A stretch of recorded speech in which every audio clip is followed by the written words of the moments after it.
are some of the bumps that you went through to get to this point? Some of the bumps that I went through to get to this point. I think one of them, because I probably could talk about quite a few. I think one of them is having, started out in a traditional salon. Being as creative as I am, and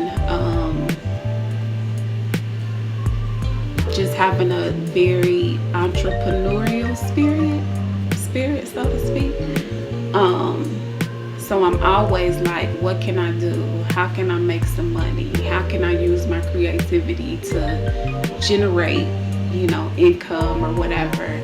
My mind is always on, I don't want to say what's next, but I was in an environment that kind of challenged my freedom to be able to do that, if that makes sense. So,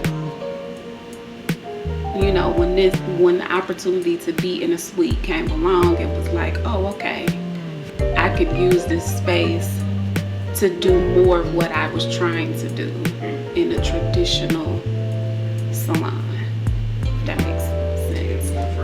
I'm more freedom, for sure. That was probably one of the earliest things that I've dealt with. I've had several physical challenges that could have prevented me from being where I am now. It caused me to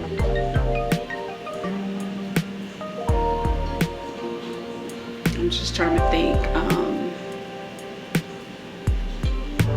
It was exhausting, I'll say that. Definitely exhausting to get up and go. So to your question that you asked earlier about, what keeps me going,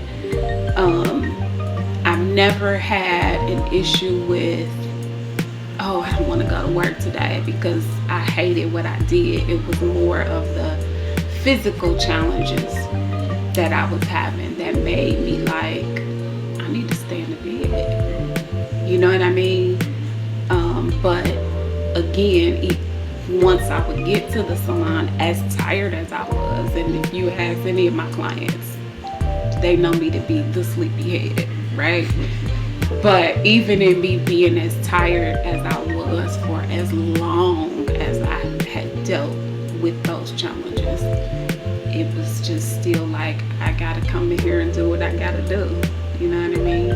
So this was kind of an escape from the bumps in the road. This was kind of like off-road, it was paved. Yeah. It felt good when you got here. It was relaxed.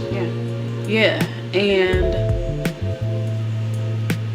having clients who would much later find out some of the things that I had experienced, who had been with me for a long period of time, and for them to say, I had no idea that you were experiencing any of those things,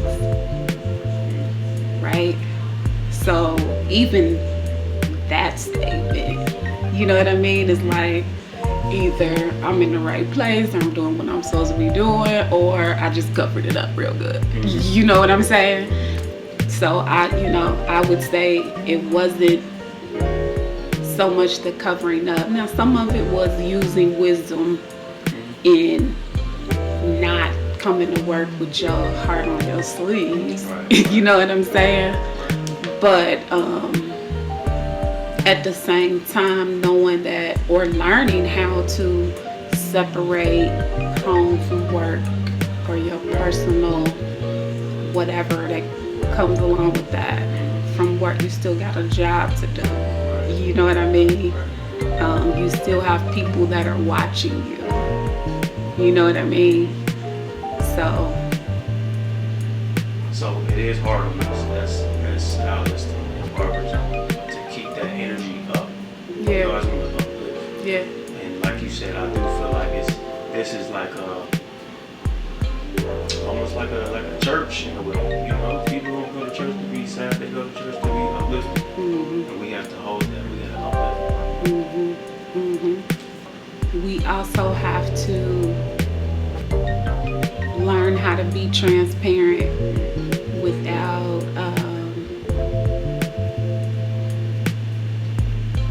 bringing the mood down, if you will. Right. Okay. You know what I mean? So, you know, how you been doing? It's been a challenge. Right. However, I'm alive, I'm here, Right. and I'm gonna keep on moving forward. That's how you keep it up. Yeah.